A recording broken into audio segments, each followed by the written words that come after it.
आपल्याला माहिती आहे की धनुष्यबाण हा मूळ शिवसेनेबरोबर राहिलेला आहे आणि त्याच्यामुळे तो तसाच राहील याची आम्हाला सगळ्यांना खात्री आहे।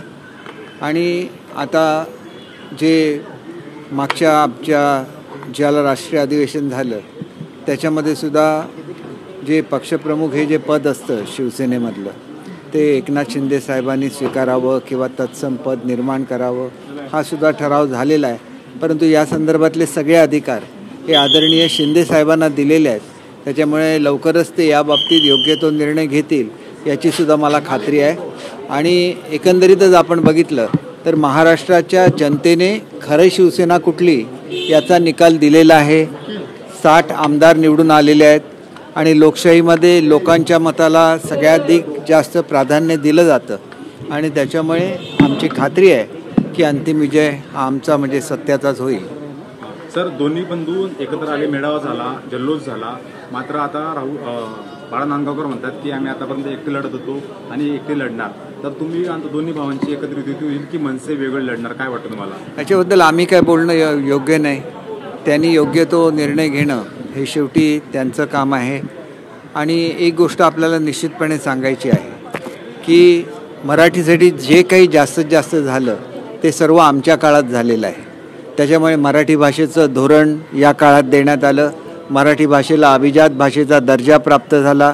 अतिशय भव्य असं मराठी भाषा भवन जी मरीन ड्राईव्हवरची सर्वात मोठी इमारत असणार आहे त्याचं कामसुद्धा आमच्याच काळामध्ये सुरू झालेलं आहे। साहित्यिकांची सोय ही नवी मुंबईमध्ये करण्यात आलेली आहे।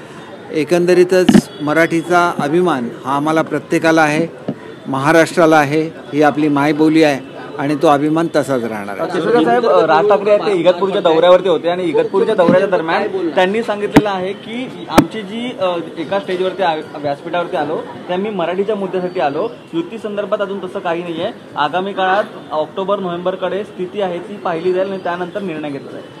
हे बघा, मराठीच्या मुद्द्यावर राजसाहेब नेहमीच आग्रही असतात।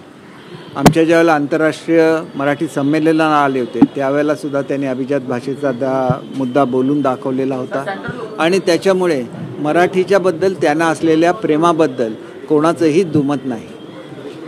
हिंदी में जानना चाहेंगे, आज अंतर्गत निवडणुका पार पडतात आणि यासोबतच उपमुख्यमंत्री एकनाथ शिंदे आज काय आपल्या सगळ्या कार्यकर्त्यांनी नेत्यांना मार्गदर्शन करा याकडे देखील लक्ष, कसा हा सगळा कार्यक्रम असणार आहे? एकंदरीतच एवढं मोठं यश निवडणुकीमध्ये मिळाल्यानंतर त्यांनी सर्व कार्यकर्त्यांचा आग्रह होता की त्यांनी पक्षप्रमुख हे पद स्वीकारावं। अर्थात हा निर्णय त्यांच्यावर सोडलेला आहे, ते योग्य तो निर्णय घेतील याची खात्री आहे आणि त्याच्यामुळे सर्वांचंच लक्ष हा ते काय निर्णय घेतील याच्याकडे आहे। हिंदी में जानना चाहेंगे, आज महायुतीमध्ये एकनाथ शिंदे यांच्यावरती कुठेतरी प्रेशर केलं जातं किंवा एकनाथ शिंदे यांना डावललं जातं असं देखील चर्चा सुरू आहे। कारण जर पाहिलं तर महायुतीचे नेते म्हणजे शिवसेना पक्षाच्या अनेक नेत्यांच्या अनेक प्रकरणं आहेत ती वारंवार पुढे येत आहेत, तर काही जणांना नोटिसा देखील बजावण्यात आलेल्या आहेत। एक गोष्ट अशी आहे बघा, कुठल्याही ज्यावेळेला एखादा आरोप होतो त्यावेळेला साहजिक चौकशी होते, याच्यामध्ये चुकीचं काय आहे असं मला स्वतःला वाटत नाही।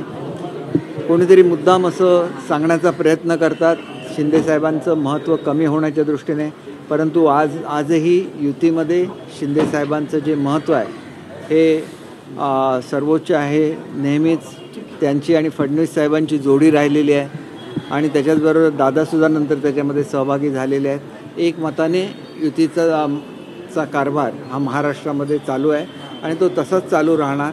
याच्यामध्ये कुठेतरी मिठाचा खडा टाकण्याचा विरोधक प्रयत्न करतात, परंतु याच्यामध्ये कुठलंही तथ्य नाही। आज सुप्रीम कोर्टामध्ये सुनावणी झाली आणि सुनावणीच्या दरम्यान ऑगस्ट महिन्याची तारीख देण्यात आलेली, कसं पुढे आपला आहे तो?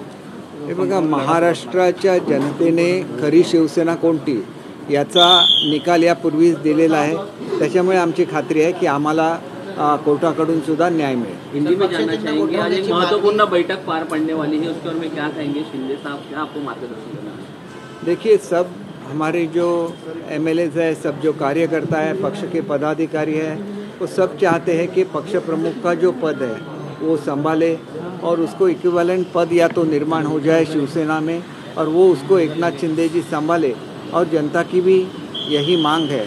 तो जो भी अंतिम निर्णय है उनको ही लेना है।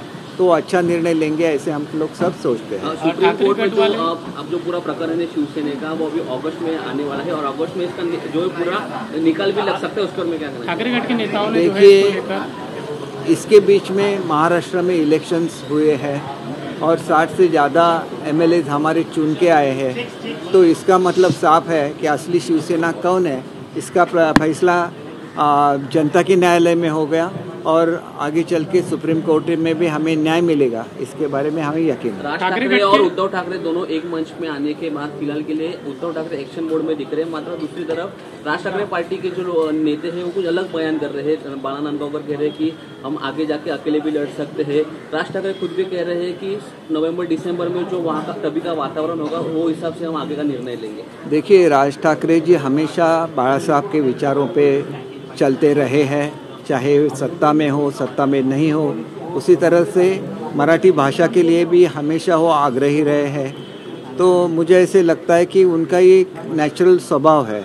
हालांकि उबाटा ने उनके जो प्रिंसिपल्स थे, बाला साहब के प्रिंसिपल्स को छोड़ दिया, कांग्रेस के साथ उन्होंने गठबंधन किया है, तो उनकी बात अलग है, राज साहब की बात अलग है। आगे चल के इकट्ठा आना है या नहीं आना है, इसका निर्णय तो उनको ही करना है, क्योंकि वो एक फैमिली है। जो सत्ताधारी पार्टी के जो MLA हैं उनका अभी वीडियो सामने आने के बाद आदित्य ठाकरे उनको चड्डी बनियान गैंग करके उनको बोल रहे हैं। देखिए, आदित्य जी का जो एज है वो कम है, इसलिए ऐसी बातें वो करते हैं। हालांकि पॉलिटिक्स में इस तरह की बातें नहीं होनी चाहिए। सर, सिंबल को लेकर जो फ्रीज करने की बात की जा रही है सुप्रीम कोर्ट में, जिस तरीके से ठाकरे गट वाले गए थे, देखिए, एक तो 60 MLAs हमारे जीत के आए हुए हैं और डेमोक्रेसी में ये जो सब सिस्टम है ये डेमोक्रेसी के लिए चलती है, तो हमें ही न्याय मिलेगा, इसके बारे में हमें पूरा यकीन है। Thank you sir. थैंक